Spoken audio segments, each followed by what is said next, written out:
We're going to begin by opening up the V1 Home software, clicking on the icon. Then we're going to move to the top of the screen, clicking on the film strip icon in the green file folder. Select the swing you want to see. Click Open. This allows more icons to be used on the top toolbar. We're going to use the side-by-side compare, which is the opposite facing arrows. Then we're going to go to the film strip icon in the green file folder. Select the video you want to use, and in this case I'm going to select the second video to be on the right side of the screen. This is called Swing 1B. And in this stage we can expand the screen to fill up the full screen. I'm going to first cue up the left side by clicking play. Once I'm in my setup position, about to begin my swing, I will pause the video and then move the icon, the cursor, over to the left toolbar where my telestration tools are. I'll be choosing the swing plane with the color yellow. I will position it over the club. And now my swing plane is in place on the left side of the screen. If you would prefer to speed up the queuing up process, you can drag the bar until you're in your address position.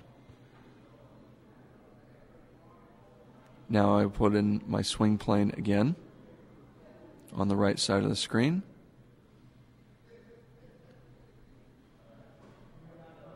Now the swings are ready to be compared, so I will use the frame by frame button on the left side of the screen. I will stop the club halfway back.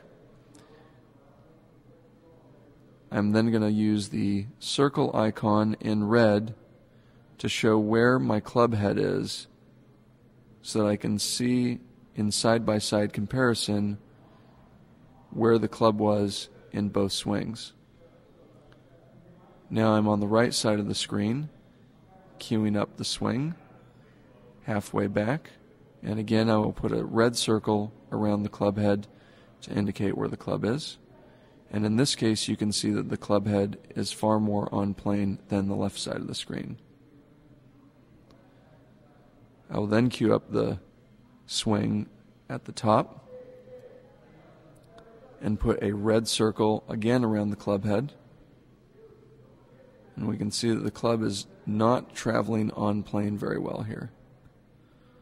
On the right side of the screen, I will queue up the swing to the top. Again, putting a red circle around the club head. And we can see that the club is moving very much parallel to the swing plane. Now I will begin moving the club down on the left side of the screen just before impact, and again put a red circle around the club head. We will then move to the right side of the screen, and you can see that the club is traveling perfectly down the swing plane. I will put another red circle around the club head, and in either case you can see that the club is either on the swing plane or it's off of the swing plane. The swing on the right is going to be far easier to hit the ball solidly and hit the ground in the correct place. This ends our side-by-side compare.